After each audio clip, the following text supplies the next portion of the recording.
Well, the Oklahoma Sooners made a quarterback change.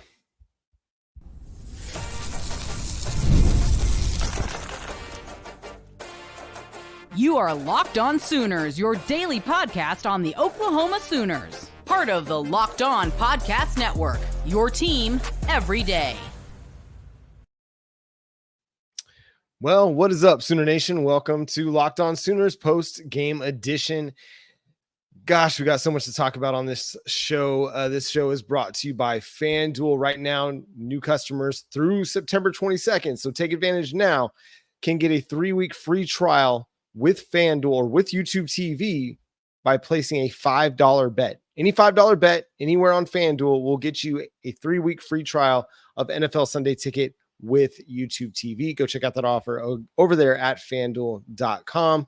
I'm John Williams. Jay Smith will be joining us shortly, getting back to his house and getting set up and all that. But man, we gotta start with this. I mean, Jackson Arnold just did not do enough to take care of the football in this game. And that's ultimately what it comes down to. The Oklahoma Sooners defense gifted the offense with multiple possessions inside the Tennessee half of the field at the 5-yard line. And on the very next play, Jackson Arnold fumbles the ball. You just can't do it. You cannot do it. I have been as big of a Jackson Arnold homer as you might find anywhere covering Oklahoma football. Guilty as charged. You can't turn the ball over inside the 5-yard line. You can't do it. In a high leverage game with high stakes like this one, you cannot fumble the ball right there. You just can't. I mean, that takes at least 3 points off the board, takes 7 points off the board potentially. And that changes the outcome of the game. That changes the entire complexion of the game. Because as opposed to being down at worst 10-6, or maybe even being tied, you're down 10-3 and you're still scratching and clawing to try and find some semblance of offense. But the defense gives you the ball at the 5-yard line and you come away with no points. Demoralizing. Absolutely demoralizing.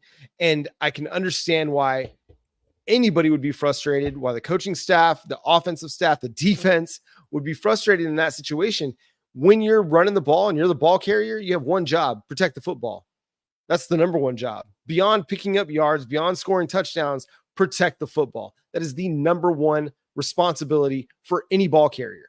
And if you're the quarterback of the team and you're going to be asked to run inside the 5, you better be willing to protect the football. And that came after an interception, which was a terrible read of a play. He's got to be able to read the field better than that. At this level, with this many snaps under his belt, with this many starts, you've got to be able to see that flat cover player. There's really, or you got to sail it. If you're going to throw that ball, you've got to be willing to lead JJ Hester out towards the sideline where it's either him or nobody that's going to catch it. And so Jackson Arnold gets benched, and we got to move to Michael Hawkins because I don't think there's going to be any quarterback controversy. There shouldn't be, because Michael Hawkins came into the game and actually provided the Oklahoma Sooners a spark. It took him a little bit to get settled in. I totally get it. And I'm not going to sit here and nitpick every single one of Michael Hawkins' snaps, but I felt like he was pretty good. He was really good. He led your only touchdown drives of the night, gave you a chance to actually kick an onside kick to potentially have a chance to win this game. You've got to move forward with Michael Hawkins. He showed toughness. He showed poise. He showed the ability to get rid of the ball quickly. And when I'm watching this game, I'm seeing a guy that's making quick decisions with the football. He's not hesitating. He's not sitting back and trying to create so much down the field. Now, were there times where he had to get outside the pocket and he had to scramble a little bit? Absolutely. That's going to happen. But I felt like when it was there, when the slant was there, whether it was to Bauer Sharp or Jaquays Petaway, I mean, he got it out and he got it there quick. Was it a perfect performance? Not at all. But honestly, having to come in at halftime with very little first team reps in a game like this, where the offensive line is providing very little protection, the run game is getting nothing, and Michael Hawkins comes in and performs like that, I think you could call it an A+ performance for Michael Hawkins. Not just on the stat sheet, but on the intangibles sheet as well. Because he showed that he's a guy that's capable of leading your team. Again, as much as I believe in the talent of Jackson Arnold, I don't think his head's quite where it needs to be for this team to go and be successful. But Michael Hawkins showed you that he was willing to put it all out on the line. I mean, nearly killed himself because he was trying to get into the end zone. And look, it's going to look, Sean James mentions it over in the chat, and I think it's a really fair point to make. It's going to look a lot better because it's just a 10-point loss, but Josh Heupel could have made it more than what it was, I think, if he really, really wanted to. But let's give a little bit of credit to the Oklahoma Sooners defense, because those guys, they just battled all game long. All game long. Incredibly impressed with that performance, because it would have been really, really easy to fold up shop when the offense is giving you nothing, when you're not getting anything out of the ground game, when your quarterback is turning the ball over 3 times in the first half, including at the 5-yard line after you just basically gifted him a touchdown. It would have been really easy for the defense to just kind of fold up, but they didn't do it. They didn't quit. They didn't fight. And I know I'm going to sit here and set a really low bar about, fighting to the end and all that. We're not counting moral victories. Oklahoma is now 3-1. They lost this game 25-15 to a really good Tennessee Volunteers team. But the defense we got to give them some flowers, because the only reason they're in that game is because the defense kept battling. They kept playing hard. They held the number 3 rushing offense to just 2.9 yards per carry in this game. And so really that's what it came down to. The defense kept battling. Michael Hawkins and the offense with Zion Raggins and Zion Kearney and Jaquez Petaway put together some drives in the fourth quarter that actually put them in the end zone and gave them an opportunity. And so you got to go with Michael Hawkins at this point. You've got to. I know that they'll sit there and they'll probably try to, say it's going to be a quarterback competition this week. I haven't had a chance to listen to Brent Venables' presser just yet, and we'll do that, after the show, and then get ready for Sunday night and respond and react to what Brent Venables had to say. But this is Michael Hawkins. You got to give Michael Hawkins a shot. I know it is a difficult road environment in which he'll face an Auburn Tigers team that is a roller coaster ride. 1 minute they could look really, really good. The next minute they're getting beat by Arkansas pretty badly because they're turning the ball over an incredible amount of times. So I understand, they might try to play this game where, hey, it's going to be a quarterback controversy and we're going to let them compete and practice and see who's going to give us the best option. But based on what we saw tonight, even when they weren't scoring points in the third quarter, things just felt different, right? With Michael Hawkins. They just felt different. And so you can feel somewhat comfortable, at least going into Auburn, because you feel like you've got a little bit better feel. Dave mentions over in the YouTube comments that Tennessee wasn't prepared to play Hawkins. Yeah, I get that. But really, how much different other than the speed was it? I don't think they ran a whole lot of read option. I mean, if anything, I think Hawkins was more effective in the RPO game, maybe. But it's not like they were, the offense was drastically different. The only real difference was that Hawkins was faster and he got rid of the ball quicker. And I think that kind of stuff makes a difference. Christopher Satterfield says we would have won if we had an offense. I mean, I think you have a much better chance. I mean, I predicted this game to be 23-20 before the show or before the game. I thought Oklahoma had a chance defensively to slow them down, and they did. You just didn't get a good offensive performance.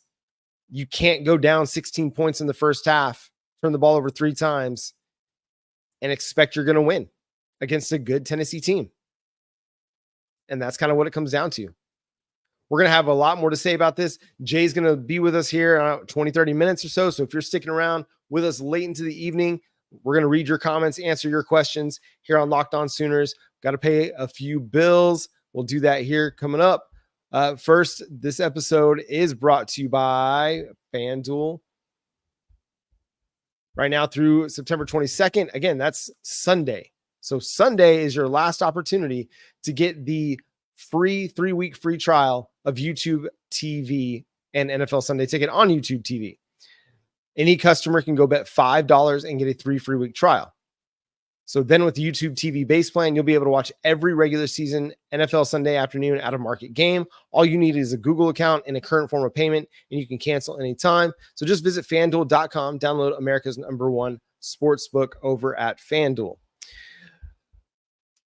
Ah, man, it's so hard sometimes to watch games like these because, one, if you've been following this show for any length of time, you know that I'm an optimistic personality. I just generally lean optimistically. I try to find the bright side and everything.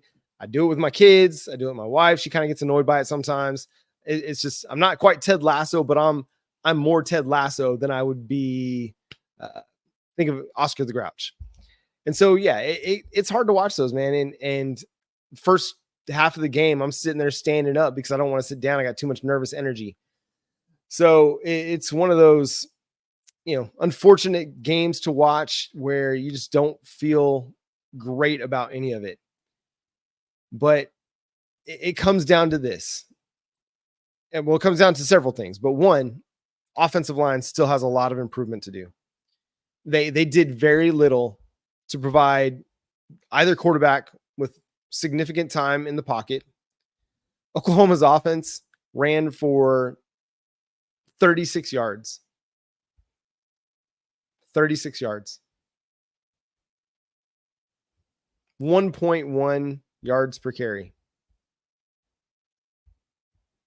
I don't know what to do with that.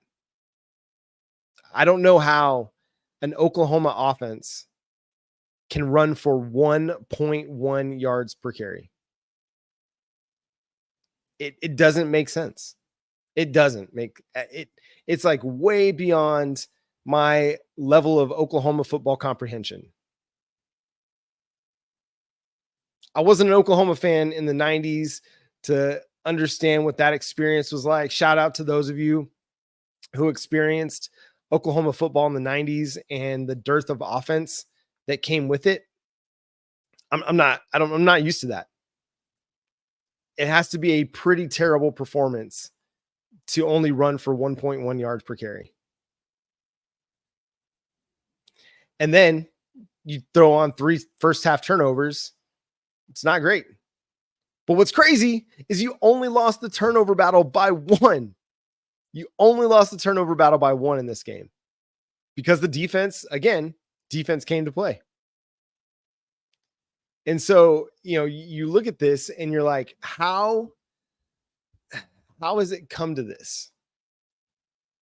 And this is a team that has done a really, really good job at creating offensive football for the last 25 years. Only on 3, maybe 4 occasions has the offense not been good. Maybe 3 or 4 occasions has it been average or below average. I can think to the Paul Thompson year, the last year that Josh Heupel was in Norman. You can help me out in the comments if you can think of other years in the last 25 years that Oklahoma's offense has not been good. But man, it's crazy. It is absolutely crazy. Too many memes going around out there about, the Thanos meme was, what did it cost you? It cost you everything. Well, you wanted a defense, and apparently it cost you your offense because it was terrible, just terrible until Michael Hawkins got in the game and gave them a little bit of a spark. I want to talk a little bit more about Michael Hawkins, but the throw that he made to Zion Raggins on that kind of, I don't know, it was like a 10-yard out or so, was just a thing of beauty. I mean, he put it right over the defensive back, right where Zion Raggins had to get it. And Raggins made a great play on the ball. Nice diving catch on the ball. That 4th and 14, they had a really nice play design drawn up. I think maybe they got away with a little bit of a pick play, but it created, an opening for Jaquays Petaway to get down the sideline on that little corner. Hawkins just sailed it, but he put himself in a really, really good position to make the throw. It's just one of those things where, hey, got to learn to set that feet and maybe not put so much air under the ball. But I thought it was a crazy play call because, you're down 13 at the time, 22-9. You convert it. Okay, yeah, you get to keep the ball, and yes, the possessions are at a premium at that point in the game. But if you don't, you basically gift them 3 points, and you go from 13 down to 16 down, and from needing 2 touchdowns and an extra point to tie to needing 2 touchdowns and 2 2-point conversions to get close to a tie, along with an onside kick. So I don't know. It was just an aside. That's just a tangent here. But I thought Michael Hawkins really provided kind of what this team needed. I mean, they needed somebody that was going to kind of put it out on the line. And listen, I've talked about where I thought Jackson Arnold has played well, but he just hasn't protected the football. He's put the ball in danger too many times. And in a game like this, you can't turn it over 3 times. So Michael Hawkins, he comes in and, I didn't see a throw where it was questionable. He got the ball out quick, hit the slants on time, gave his guys opportunities to run with the ball. It was one of those opportunities where he showed that he's a capable passer in addition to his ability to run. Obviously we know he's got the athleticism, he's got the speed to make big plays with his legs, but Hawkins was doing what he needed to do, taking care of the football and taking what the Tennessee defense was giving him. Granted, they were probably playing more back, letting him have some of those underneath throws, but he was hitting them on time. And that's the thing that matters.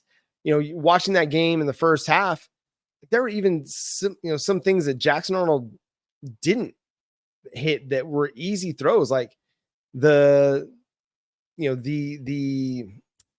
was a wide receiver screen, a bubble screen out to Deion Burks in the flat, and Jackson Arnold couldn't even hit that. That's how I think low his confidence is right now in what he's capable of doing. And listen, going up against Oklahoma's first team defense all summer, I mean, that's definitely bound to shake your confidence. But you've got to find a way to take all that and turning into learning opportunities and improve from that. It's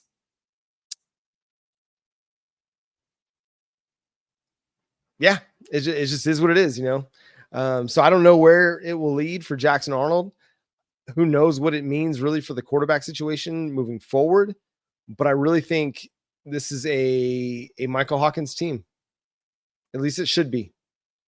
I think Michael Hawkins gives you the best chance moving forward. And I think Oklahoma will have to ride it and see what happens. It might not be the last quarterback change you see this year. It wouldn't surprise me, if they have to go back and forth or they run some kind of 2 quarterback system and try to get both guys on the field. But you know what the saying is, you have 2 quarterbacks, you got no quarterbacks. So yeah, I mean, we're going to have Jay at some point, we're going to have to talk about, moving Dylan Gabriel out for Jackson Arnold and how much that is going to matter. Java Coolman says Dylan would have won this game. Maybe not. Again, offensive line protection wasn't good at times, a lot of times. And the run game was terrible throughout the game. So, is there a possibility that they would have won? Maybe.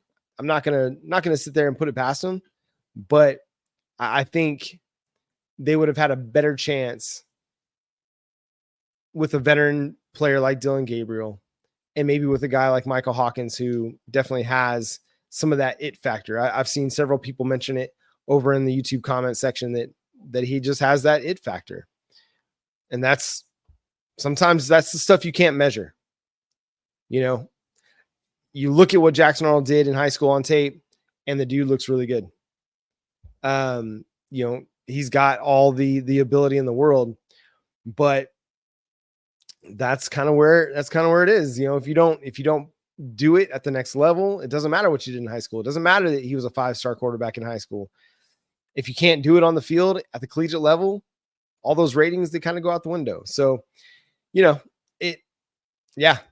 somebody asked me to make him feel better. Maybe we'll do that after the break. We'll talk a little positivity, things that we can build on a little bit as we wait for Jay to come. He's, again, just kind of getting back from the game himself. And so we'll try to get him in here so we can hear his thoughts and get his takeaways as well, and go through some of your comments and respond to some of that going forward as well. But first, we're going to talk to y'all about our good friends over at eBay Motors.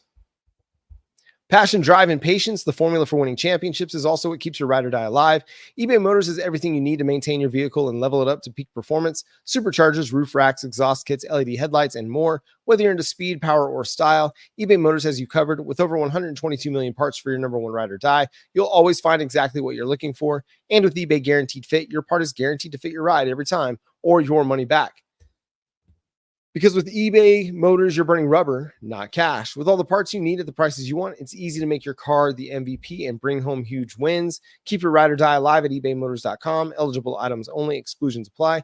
eBay Guaranteed Fit, only available to U.S. customers. Sorry, I got a little bit distracted by some of the comments.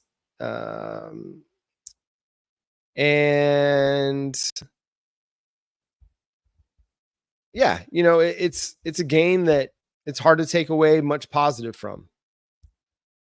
That I as optimistic as I am, it's hard to look on the bright side in this one. You're now 3-1. You had a chance in this game. I thought, again, early the defense was playing really, really well. Although, the secondary got beat for some big busts. Woody Washington on one, Kanai Walker on another.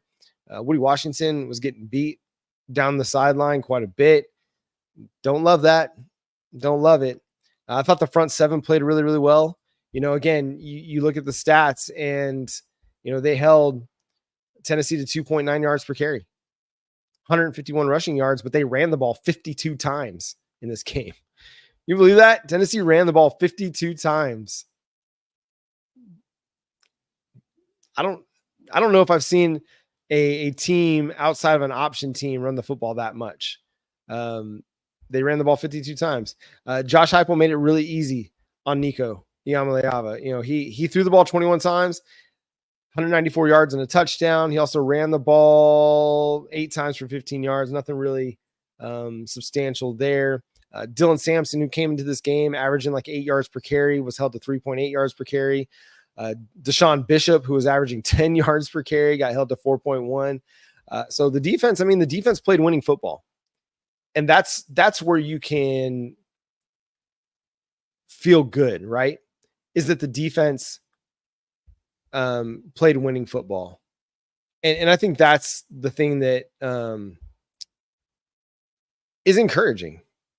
Is it possible that, hey, Tennessee was up, they didn't really have to get too, creative in the second half. They didn't really have to do a whole lot because they knew that they were going to be able to win this game, possibly. But they were dialing up pressure, late in the second half to get Michael Hawkins off of his spot. But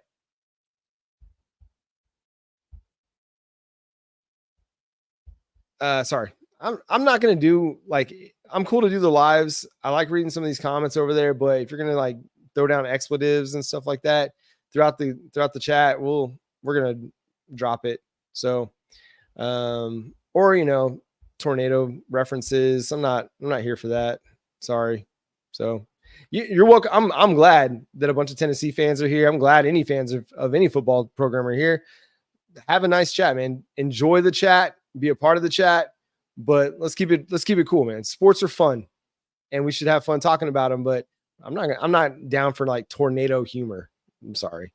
So the defense is kind of where you can feel good. I thought, man, Robert Spears-Jennings had a great game. The dude was all over the place. He led the Sooners in tackles with 13 total tackles. 7 of those were solo. He had a sack, a forced fumble. Again, that gave the ball to the Sooners on the 5. I thought Peyton Bowen played a really good game, both on defense and then also as a punt returner. And so I think your young guys like Jaden Hardy got in the game late. I thought he played really, really well. I thought your defensive tackle group for the most part played really good. Again, that's the strength of this team right now is the defensive tackles and the linebackers.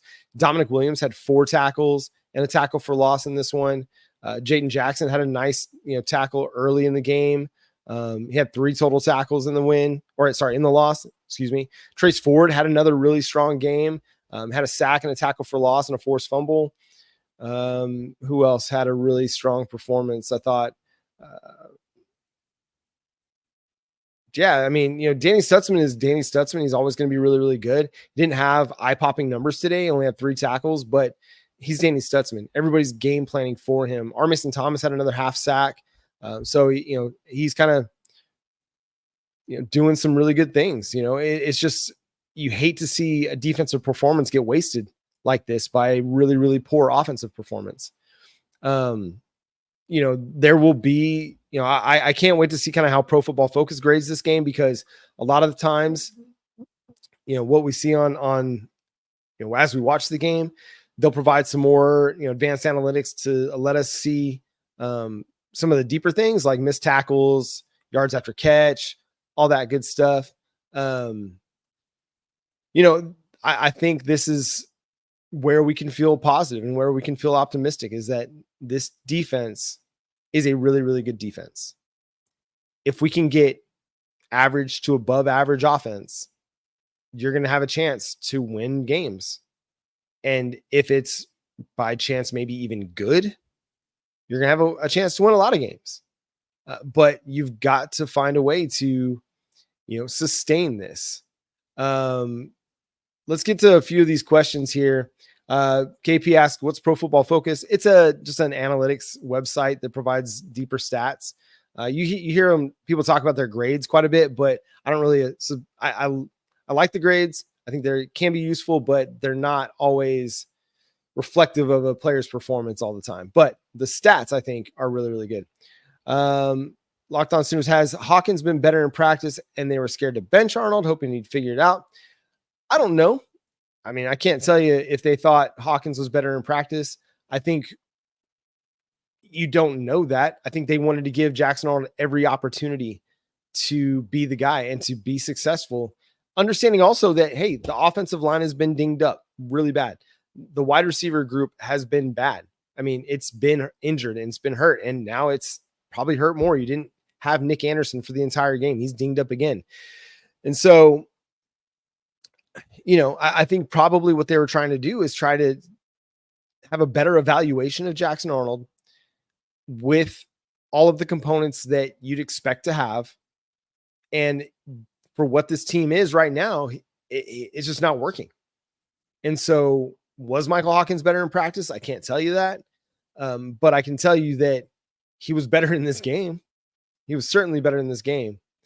And, there's a chance that this is Michael Hawkins' team moving forward.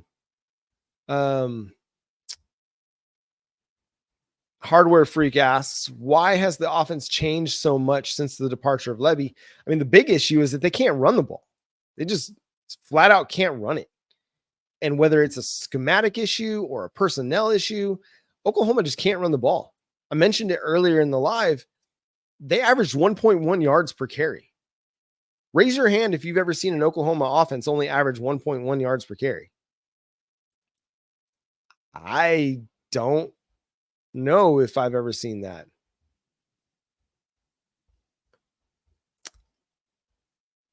Yeah.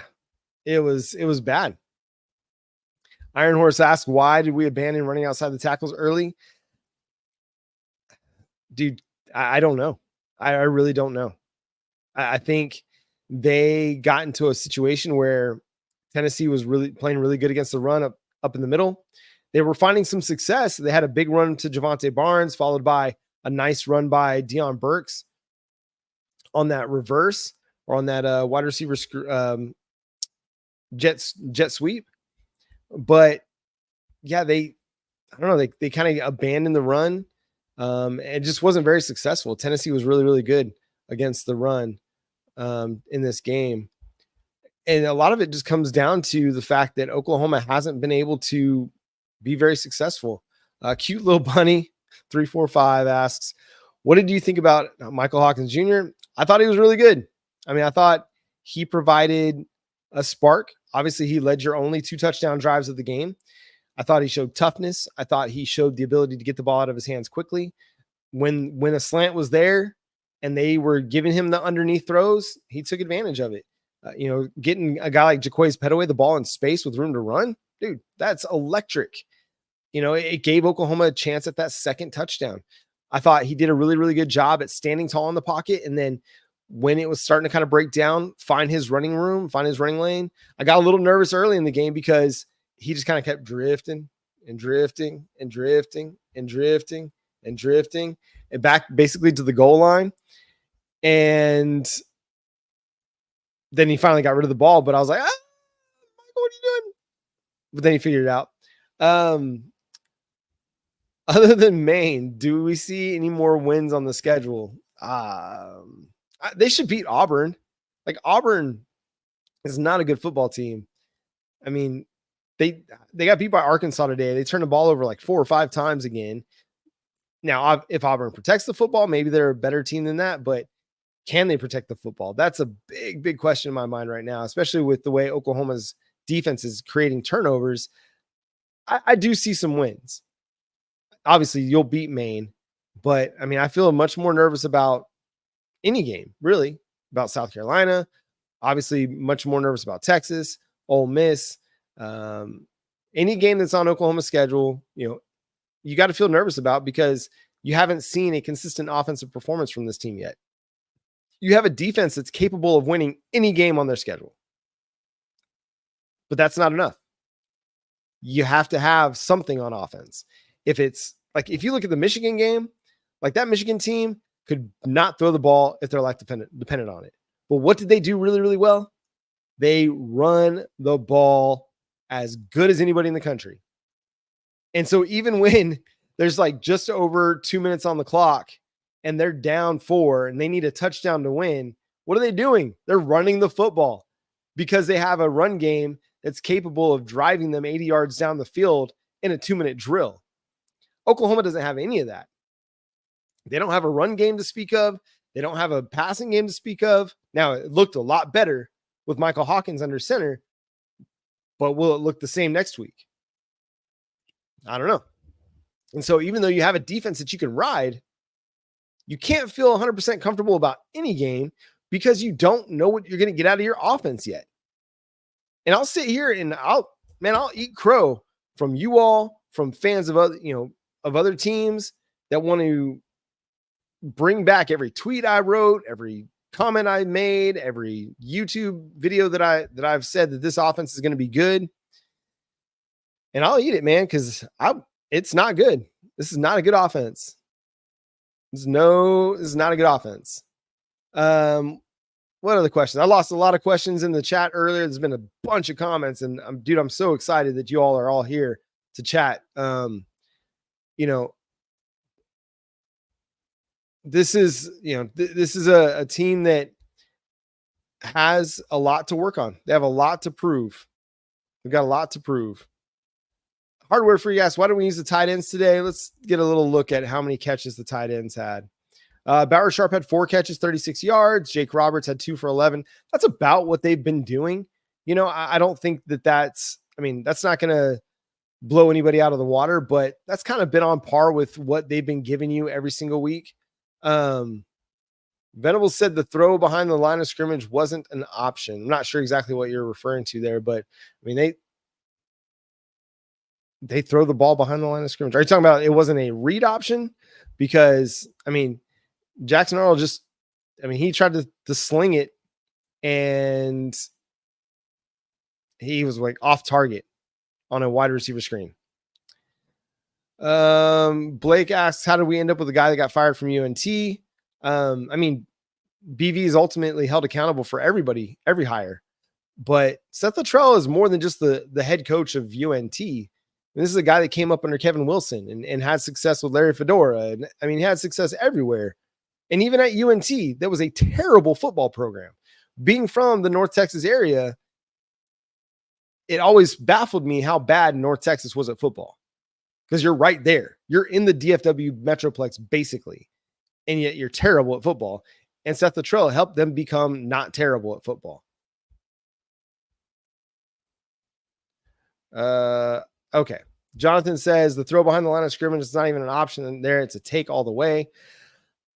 Yeah. I think I don't know. It's bad that he can't hit that throw, yeah, it's show business. They gotta be better. They've got to be better. Hey, but Zach Alley's been really good. Zach Alley's his buddy, right? And he's been really good. So, we can you get a good one and get a not so good one. What else is in here? Yeah, I thought the 4th and 14 call was a really interesting one. I don't think Seth did a poor job in the fourth quarter. That's the only time they scored touchdowns was in the fourth quarter. I thought the 4th and 14 call by Brent Venables, and I look forward to hearing his explanation, but I think it comes probably from possessions are limited at this point in the game. We need scores to get back in the game, and we can only score if we have the ball. So Randy, I get where you're coming from. I thought that it would be a good opportunity to punt there, try and flip the field a little bit, get the ball back. So you don't have to give them 3, because if you miss on the 4th and 14, although, hey, Seth Luttrell actually called a really good play call. It's just the quarterback overthrew the receiver. So as much as we want to sit here and throw all the blame on Seth, like Brent Venables said, go for it on 4th and 14. Seth Luttrell called a great play. It just didn't execute it. If they execute, Oklahoma's got the ball with more time to play with in that game, and who knows what could have happened. But the fact that you even had a chance in that game is because Michael Hawkins played so well, and you don't play that well unless your offensive coordinator gives you an opportunity. Going for 2 was also unnecessary, waste of time, and then muff the extra point. Yeah, that was so disappointing. You're down 13. You're trying to get to down 11 because, the analytics will tell you then if you're down 11, a touchdown, 2-point conversion, and a field goal gets you, tied. But that takes 2 possessions, just like 2 touchdowns would take 2 possessions. So I think, go get the extra point, be down 12, and then go from there. Get the extra point, you're down 12. Then you just need a touchdown or 2 touchdowns and an extra point, and you can win the game. But that was by far from the biggest problem that Oklahoma faced that night or this night. But shout out to the fans, man. Shout out to the crowd. It was a really, really good environment. The team was really good.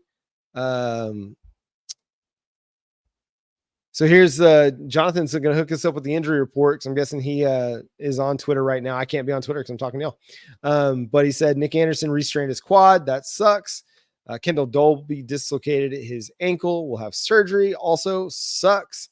And Deion Burks was a soft tissue injury. Hopefully it's nothing serious, because you're going to need that dude. But hey, at least Jaquays Petaway looked really, really good. Shout out to all the Tennessee fans. Listen, UT, Texas may beat us. But again, rivalry game, you never know. Remember, a true freshman came in off the bench against Texas a couple years back. Ended up beating them. I don't know, guys. I don't know. Anything can happen in a rivalry game. And again, you've got a defense that you can ride a little bit. But yeah, it comes back to this. Our offensive line has to get better. Blake makes a really good point. How can they demand that kind of energy from the fans again? You don't get to completely flat or be completely flat and expect the most from the people that are paying to be there while you're getting paid to lay eggs. That's a good point. That's a fair point. At the same time, this is the reality. I mean, you saw Auburn. I don't know if you watched the Arkansas-Auburn game, but those fans were electric.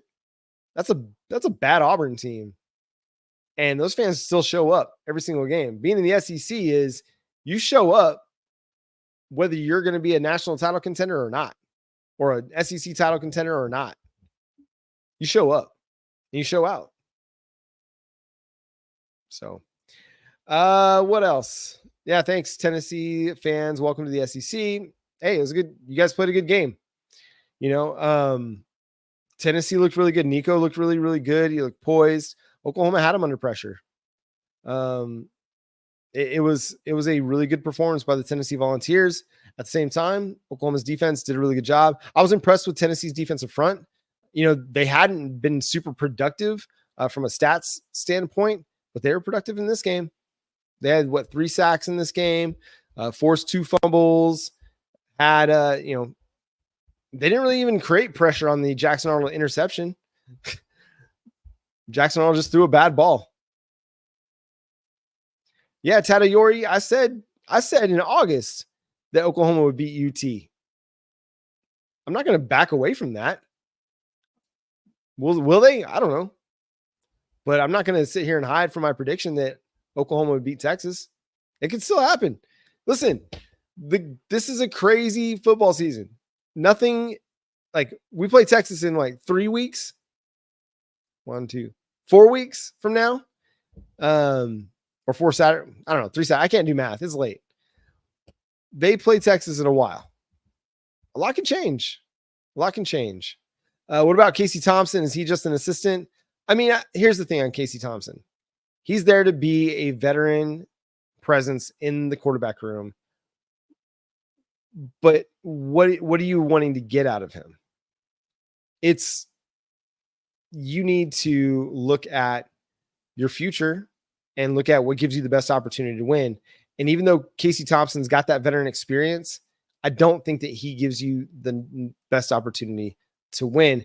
And hey, now's the time where you guys get to stop hearing from me for a little bit and you get to hear from our man, Jay Smith. Jay, what is going on, my friends? Yeah. Yeah, basically. That's kind of what I keep coming back to every once in a while. That just happened. I just got home. It took a while to drive. I don't have much of a voice because that's what we said we were supposed to do, right? When you have a visitor come into town like that, you're supposed to get loud, break decibel records. Holly Rose said that the decibel meter went up to 117 in that game, which is one of the highest since LSU did it 2 years ago. Shout out to the fans. Y'all showed up. You showed out. They were very loud, John. They were making it very, very hard for Tennessee overall offensively. But let me say this. Now, I have someone in here, Blake already mentioned in here, Jay, we suck, man. I'm sorry. We don't. Our offense sucked. It played like doggy do. It really did. John, did you see that defense? I saw that defense. You see that defense? A lot about that defense. And I know you probably opened up about that or whatnot. I didn't have much signal in most of my drive because of so much traffic and congestion. The interwebs didn't want to work. But John, you saw that defense? It's pretty good. Saw that defense? Mm-hmm. So the thing that we had talked about, and I'd been preaching this from the beginning, we were going to lean on this defense. I hate the fact we had to lean so much on this defense because you got a strip sack. Got the ball within 10 yards of the end zone. right? At the 5, John. You got yourself placed in all the positions you needed to be placed in, and all you needed to do was execute. And John, we did not do that. I saw the cover for this, the picture. Fantastic. I'm just going to say this now. I believe it's the end of the era of Jackson Arnold. It's done. It's cooked. Take y'all's victory lap in the chat. Go ahead. It's fine. Take it. Enjoy. Relish in the I told you so's. Go ahead. Take advantage of it. That defense held Tennessee to 25 points. And honestly, it would have been less than that if we would have executed on all the great stuff the defense did. John, we was out there. Tennessee averages 330 yards rushing per game. 300 yards. Like, this team pounds the rock when they beat you. John, you know how many yards they had in this game? I do. Tell the They had people. 151. They struggled to run. Right? Dylan Sampson, the guy that I mentioned that we would have to try to bottle up, 92 yards, 3.8 yards a carry, very low for him. And most of that was picked up second half. We went into the half. Like, we left the first quarter 10-3. Went into the half at 19-3. We did just about what we needed to do if we had a competent offense. And I know a lot of people in here want to blame Seth Luttrell for that. Nah, and I can't change this shirt. Zach Alley did his thing. He did what he was supposed to do, right? The one mistake that we saw from Alley, and I will definitely read up. I'll have to rewatch the game. Probably will tonight. I got to pack anyway for my flight tomorrow afternoon. But the one thing I'll get on Alley for, John, is that deep catch where Kanai got dusted. That was like a second and short. Why are you blitzing your safety? I get that you expect them to run because they are a running team, but you don't do that. Yeah. That's the chance. That's the time you go deep. Mm-hmm. Especially when you're dealing with a guy like Josh Heupel. He understands that, okay, he's bringing up the safety. Hey, get ready to go deep. Because he's going to be able to cut off of him so quickly that if the ball's there, all you got to do is run out of angle. And it was perfectly set for that. That, to me, was the situation where I would get on Zach Alley. But besides that, John, he cooked. Yeah. That was probably one of the best defensive performances that got screwed up by the offense we ever seen. John, you know what we just did? We traded offense for defense. I hate it. I hate it here. You know? I understand you hate it here. Like, and then, but this thing makes it worse, John. Let me add one last sermon to this. Let me add some more church to this real quick. We lost, 4 players in this game? Yeah. Kendall Dobie's done. He's done for the year. Something's broken. Definitely got to be a broken leg. Because I saw it. Like, where he got hurt, that's where my seats are. Okay. So when I looked down and I saw his leg doing this, his foot was pointing at me and his body was the opposite direction. That thing was broken. I sat down and I was like, I don't even want to look of it. Yeah. Tom, no, you're full of it. You're full of it, Tom. Enjoy that. You're full of it. Yeah, I think there was another moment in the game where Woody Washington kind of got left isolated with zero coverage, a zero safety look, and he got dusted a little bit. Yep. I would prefer that we keep one safety back just for safety reasons. When you're playing a team like this, yeah, that's got a lot of yeah, you should. Yeah, you should. And listen, I get that. Maybe Tennessee took the foot off the gas a little bit. They had every reason to, because they were up big and our offense wasn't doing anything, right? Why would you put your foot on the gas and try to do more than what you need to in a game like this when you're up 19-3 and the offense hasn't done a thing until the fourth quarter when Michael Hawkins comes in? There's no reason to. They covered the spread anyway, even though they took their foot off the gas. So whatever it was, but they were still trying to run the ball and run it effectively, and they couldn't really do that. maybe got a little bit more running room in the second half, but it still wasn't super effective 100% of the time. Give me your take on Michael Hawkins, man. Tell me what you thought of his performance. For a true freshman to go out there and try to figure it out that quickly, I think he did well. I noticed a lot of hesitancy out of him, right? He was a little hesitant in some of his reads. But the one thing that I appreciate that he did that I have been hoping that Jackson Arnold would do one day is just throw the darn ball sometimes. Just throw it.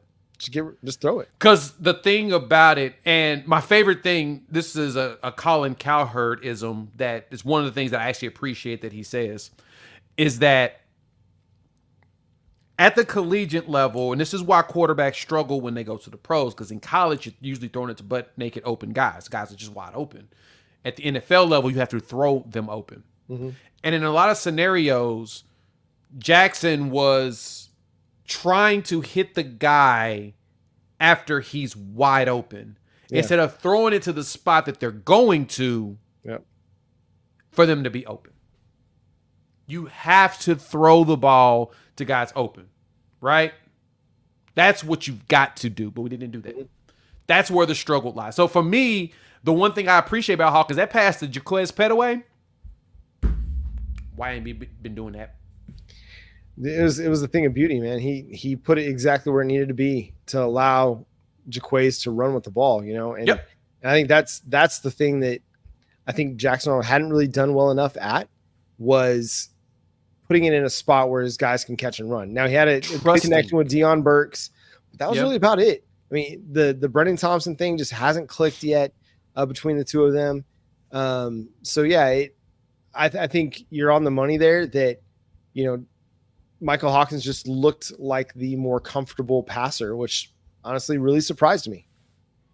Yeah. And he looked very, very comfortable. And even when the pressure would come, like there was the couple of sacks he took, I'm like, dog, just throw the ball. What are we doing? Just throw the ball. You could have stepped up, boom, threw it, crossed the. The funny thing is, John, majority of the game, that middle was open. Yeah. Like they were giving them the middle was there. It was right there. I'm watching plays where Jackson Arnold decides not to throw the ball and boom, there's open middle. I saw a play with even Michael when he got sacked. It was like boom, boom, just blah. Just throw it across the middle. Wasn't doing it. And so for me, the offense, even with the drop passes, which there was a lot of drop passes, like that also was very frustrating, right? Like I can see the frustration that a Jackson Arnold enthusiast or truther would throw out there, like, hey, what about the wide receiver dropping passes? You right. They were. This was a collective failure by the offense, and the defense kept cleaning it up. Force a punt, force a turnover, what? Yep. Right? Yeah, we forced back-to-back punts. Oh, 3 and outs, John, to start the game. Yep. I haven't gone back through the drives to see exactly how it all ran down, but yeah, the defense did its thing. It really did. And it was impressive. Like every time, and I said this earlier in the show, but the offense kind of gave the defense every reason to just fold up shop and just let the game be what the game was going to be.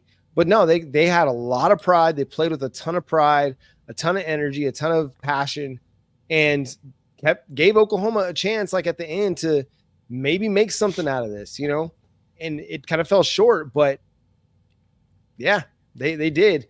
It was just unfortunate that Oklahoma couldn't even get above average play in the first half. You couldn't take advantage of that gift that you were given at the 5-yard line, by Robert Spears Jennings, who was incredible in this game. He was amazing. It was just like a little thing. You got 5 yards to get 7, and on the very first play of that drive, you fumble it away. That's the stuff that's like, as big of a Jackson Arnold truther as I am, that and the interception just can't happen. You just can't have them. In the first half, we got them 3 out on 5 possessions. 2 of them were fumbles on 3rd down. Like the edges were getting there. The interior was disruptive. Right? Robert Spears-Jennings finished with 13 total tackles, 7 solos, a sack, and tackle for loss. And that forced fumble. Yeah. John, we finished the game with only 3 sacks, which honestly, that's kind of weird that we only had 3 and they only had 3. Right. We had 9 tackles for loss. They had 11. They were all over the place, in the right spot all the time. But the big thing here was our defense was causing so many problems. It's like you could tell that as the game, after the first 2 possessions, and then we got that strip sack, you could tell what their offensive play set was, is that, all right, let's calm down. Mm-hmm. Let's slow down. Slow the game down. Slow it down. Yeah, Josh Heupel did Nico a lot of favors. Oh, my God. And Nico's exceptional. I told y'all, if you've watched me over on Unfair Sports, I've told y'all I'm terrified of Nico next year. All he needs is a full season of experience. That kid is going to be amazing. Yep. He is really good. He was the one in that class, to me, had the highest ceiling. I thought Jackson Arnold had the highest floor. And it doesn't appear that. Unfortunately, gotta hate on the kid. Yep. He was not. He was just not. He was just not. He hasn't not been good. And this game really showed it the most glaring about it was so much hesitancy in simple stuff. That's what killed me, John. That's what killed me in watching this game was, why are we so hesitant? What are we doing? Why are we so hesitant? Like, we were causing problems. Heck, we were actually disciplined in this game too. We got 3 penalties. One of them was kind of silly, but we were really good on the penalty side. The first interception, when he threw it, I was like, yep, I need to pull him. He's rattled. Yeah. Because there was nobody over there at all. I'm like, well, JJ Hester was there. He was just surrounded by 3 white shirts. And yeah, I mean, that too. Touche. To me, that considers that no one's there. Nobody's there. Yeah. It's like, that's not the one. That's not the option you should take. Well, it's the same throw that he had the interception on against Houston, I think. Yes. The exact same throw. And Tennessee kind of baited him into it. And 100% baited. Got him. And they got him. So, yeah, man, you've got to be better than that. You've got to be able to see that coverage a little bit better. And, it didn't even really look like JJ Hester was running the route expecting the ball to come to him, to be honest. And so, like, he thought he was a decoy. His job was to draw in 3 dudes. Yeah, it looked like it. And then you see Deion Burks hitting that over again, just kind of going to the other side. So, man, yeah, like I think as much talent as he has, he's got some mental work he's got to do, because that's where he's lacking right now. And not just in the seeing the game part, but in the responding when things aren't going well part. Yep. And Denzel has a very good question. How many points did the offense give to Tennessee? 17. 17 points off turnovers. Yeah. They scored off all of them. Right? Oh, no, actually, one of them they did not. But, yeah. Interception, they got a touch. They got a field goal. Then, yeah. I'm sorry. It looks like it's more 10. We fumbled. They scored that touchdown. And what was the margin? 10. 10. And you didn't have 10 points. And you didn't get 3 when you got the ball at the 5. Nope. So you got the ball at the 5-yard line, John. I'm sitting there like, Robert Spears-Jennings, yes. Let's go. Now, wait, what happened? They pulled it out of the man's arms on the next play? Yeah. Super demoralizing. Oh, it killed it. Yeah. It's just the fact that it's back-to-back fumbles, and then we immediately say, nah. You can have it back. There you go. You can have it back. You can have it, my bad, dog. That was an accident. We were not supposed to cause that turnover. The defense made a mistake. It's your ball. Right. I'm not even that kind in youth soccer. We looked like Iowa out there. Like we were trying to get rid of the ball within 2 possessions so that we could play more defense.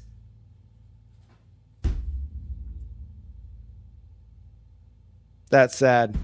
That's a sad reality, dude. It was. There we are. But then shout out to Michael Hawkins. He settled down and he drove us and got 2 touchdowns. Yeah. It was the highlight of the night. I mean, if you're an Oklahoma fan, the highlight of the night is the legacy 3 to 4 star quarterback Michael Hawkins came in and provided a boost and gave you an opportunity to kick an onside kick at the end of the game to potentially get the ball back and try to score again. I mean, that's the bright spot. If you're looking for any bright spot, that's what it was. For a bright spot, that's what you get. That and the defense. The defense was everything. Yeah. It's like the only thing that the defense was everything. Yeah. Shout out to them. Mm-hmm. So yeah, we're coming up on midnight here in Central Time, but man, we'll have so much to still talk about this week. We got the injuries to discuss, what it means for Oklahoma moving forward. We'll have discussion about this quarterback situation even more on our Monday episode. So make sure you're tuned in and subscribe to Locked On Sooners wherever you get your podcasts. We are free and available on all podcast platforms and on YouTube. So hit that notification bell to let you know when new episodes drop. Shout out to everybody that showed up in the chat, kept it civil over there. Thank you for your participation. This is the biggest live show we've ever had. So on this channel, at least on Locked On Sooners. So thank you. Appreciate you all being here and making it worth our while to do this. It's also therapeutic to talk it out. But we'll have more coverage for you all week long here on Locked On Sooners. Hope you all have a great night and a great Sunday. Until Monday, he's Jay Smith. I'm John Williams. We'll talk to you then. Boomer. Sooner.